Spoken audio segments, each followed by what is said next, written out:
यात्रीगण कृपया ध्यान दें। गाड़ी संख्या 17405 तिरुपति आदिलाबाद कृष्णा एक्सप्रेस वाया विजयवाड़ा।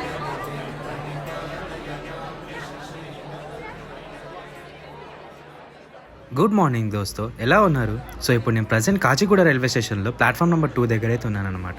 నాతో పాటు ఈ ట్రైన్లో వందలాది మంది ప్రయాణిస్తున్నారు. సో మా అందరికి కామన్గా ఇంటర్సెక్టింగ్ పాయింట్ ఏదైనా ఉందంటే అది ఆనంద నిలయంకి చేరుకోవడం. Train number 07031, sleeper cost around 500 దాకా పడ్డది. మనం కొండెక్కుతున్నప్పుడు గోవిందా గోవిందా అని ఎందుకు పిలుస్తామో తెలుసా? అది కేవలం ఒక పేరు కాదు, అది ఒక తీరని అప్పు. పద్మావతి అమ్మవారిని పెళ్లాడడానికి శ్రీనివాసుడు కుబేరుడి దగ్గర తీసుకున్న 14 లక్షల బంగారు నాణ్యాలు వడ్డీ కట్టడానికి భక్తులు వేసే కానుకలే ఈ గోవింద నామాలు. మనం గోవింద అన్న ప్రతిసారి ఆయన అప్పుల్లో మనం భాగస్వాములం అవుతాం. గో అంటే ఆవు, వింద అంటే జ్ఞానాన్ని ధర్మాన్ని రక్షించేవాడు అని అర్థం. మనం గోవింద అని పిలిచినప్పుడు మన కష్టాలు ఆయనకి అప్పగించి ఆయన శరణు కోరుతున్నామని అర్థం. అందుకే ఒక్కసారిగా గోవింద అని కామెంట్ చేయండి.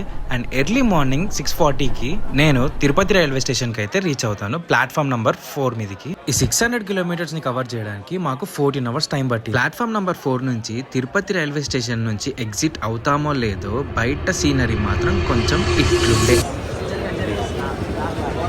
Finally welcome to Tirupati. And ఈడికెళ్ళి మన డే 1 స్టార్ట్.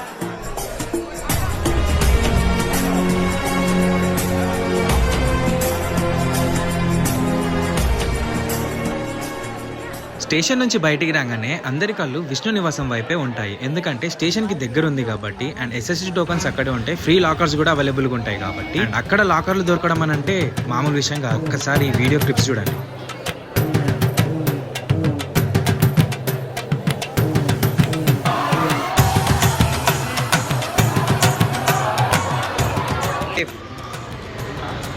విష్ణు నివాసం పరిస్థితి ఏంటి?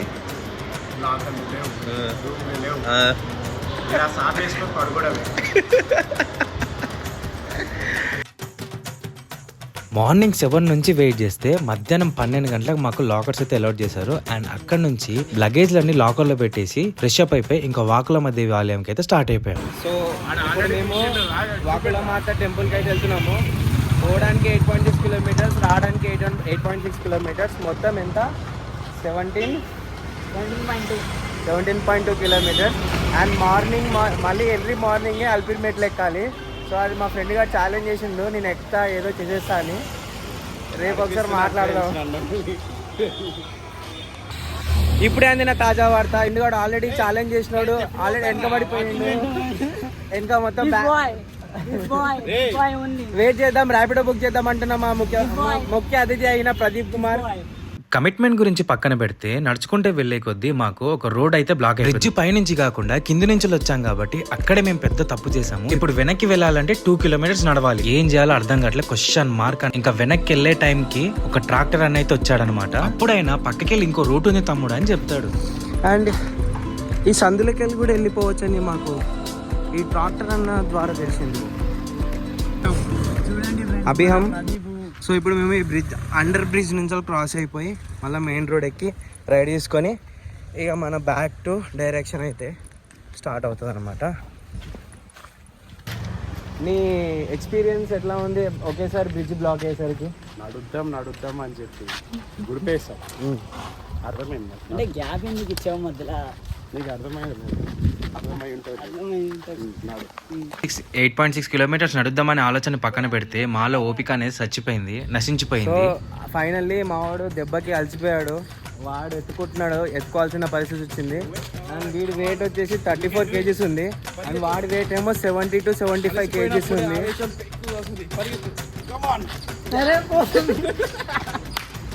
అలా నడుచుకుంటూ వెళ్తే మాకు ఒక గుడి కనిపిస్తుంది, అదే సంజీవని ధ్యాన మందిరం. బాయ్ క్రేజీ బాయ్, వ్యూ ఎంత బాగుంది తెలుసా. లోపలికి వెళ్ళలేదు కానీ ఎలా ఉండుంటే మాత్రం ఒక 1 అవర్ అక్కడే టైం స్పెండ్ చేసేట్టున్నాము. అండ్ ఫైనల్ గా 2 అవర్స్ వాకింగ్ చేసిన తర్వాత మన డెస్టినీ అయితే రీచ్ అయినాం అనమాట. 3:40కి స్టార్ట్ అయితే 5:40కి అయితే మన డెస్టినీకి అయితే అరైవ్ అయినాం. సో అది కమాన్ సన్సెట్ బాగా వ్యూ అయితే చాలా బాగుంది. అండ్ అక్కడ ఉన్నది కొండ మీద ఉన్నది టెంపుల్ అనమాట. సో ఇప్పుడు మనం ఆడికి వెళ్ళాలి, అది టెంపుల్. శ్రీనివాసుని దర్శించుకునే ముందు ఈ అమ్మవారిని ఎందుకు దర్శించుకోవాలో తెలుసా? వాకులమాత ఎవరో కాదు, శ్రీకృష్ణుడిని పెంచి పోషించిన తల్లి యశోద అవతారం. ద్వాపర యుగంలో శ్రీకృష్ణుని వివాహం చూడలేకపోయానని ఆవేదన చెందిన యశోదమ్మ కలియుగంలో శ్రీనివాసుడికి పద్మావతి అమ్మవారితో జరిగే వివాహానికి చూసే అవకాశం కల్పిస్తానని శ్రీకృష్ణుడు వరమిస్తాడు. సో ఈ అమ్మవారి నివాసం అనేది తిరుపతికి వెళ్లే దారిలో పేరూరి గ్రామంలో ఒక కొండ పైన ఉంటుంది. ఇప్పటికీ కూడా ఆ శ్రీనివాసుడికి నైవేద్యం ఎక్కించే ముందు అమ్మవారికి నైవేద్యం ఎక్కిస్తారు. అందుకే వాకులమ్మవారిని దర్శించుకోకుండా తిరుమలకి వెళ్తే మీ తిరుమల యాత్ర అనేది అసంపూర్ణంగా అవుతుందని మన పురాణాలు చెప్తున్నాయి. గుడి లోపల ఎటువంటి మొబైల్ ఫోన్స్ అండ్ కెమెరాస్ అయితే అలో లేదు. అండ్ గుడి బయట మాత్రం వ్యూ చాలా అంటే చాలా బాగుంది. అండ్ మొత్తం తిరుపతిలో ఇంత బ్యూటిఫుల్ వ్యూ అయితే మీకు ఇంకా వేరే జాగాలో దొరకదు. ముఖ్యంగా కొండ మీదకి వెళ్ళి ఆ సన్సెట్ వ్యూ చూస్తుంటే బాయ్ మీరు ఎక్స్పీరియన్స్ చేయాలి. చెప్తున్నా కదా, వన్స్ ఎక్స్పీరియన్స్ చేసిన తర్వాత మీరు నా వీడియోని వెతుక్కుంటూ వచ్చి కామెంట్ చేసి మరీ చెప్తారు.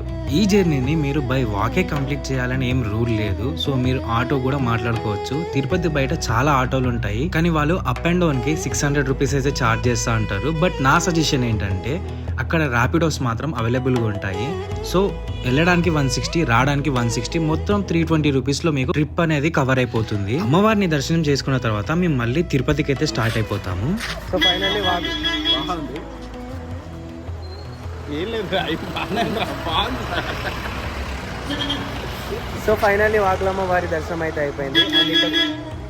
అండ్ ఇక్కడికి వెళ్ళి మళ్ళీ తిరుపతికి 8.6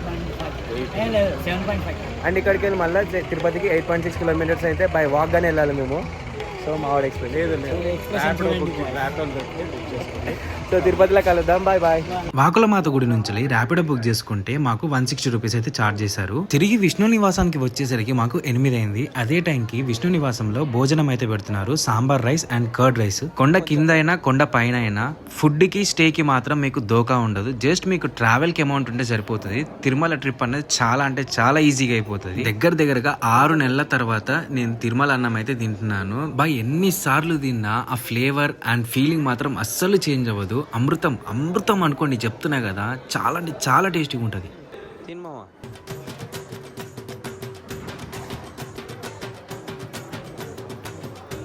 ఆ ప్రసాదాన్ని తింటూ డే 2 గురించి ఆలోచించే లోపే మా గ్యాంగ్లోకి ఇంకొకడు కొత్తగా ఎంటర్ అవుతాడు. వాడే హేమంత్. ఆ పెద్ద మనిషి వీడే.